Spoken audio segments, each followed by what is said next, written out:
Thanks, Chris.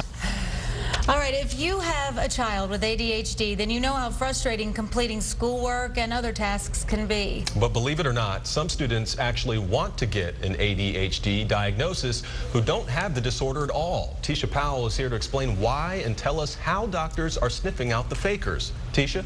Well, Fred and Anna, there are many reasons why some say an ADHD diagnosis can be beneficial, particularly for older students. Some try to convince their doctors that they have it, but at least one local doctor is using a test that's sort of like a video game to help him determine who really needs help. This may look like a video game, but actually it's an important diagnostic tool. It's called the Quotient ADHD test, the first FDA-cleared objective test for attention deficit hyperactivity disorder.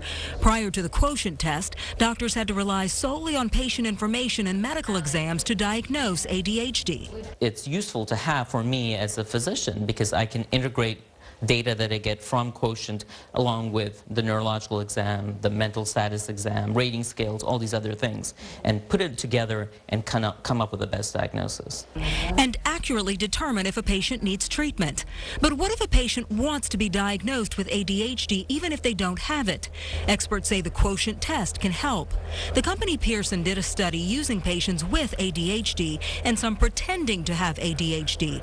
Experts then studied the Quotient test results. And they were over 85% accurate in picking out those who had been pretending to have ADHD. But why would someone do that? Well, there are a number of reasons. One being to get ADHD medication, which some believe has benefits for students studying for long hours, or to get the special accommodations for ADHD students.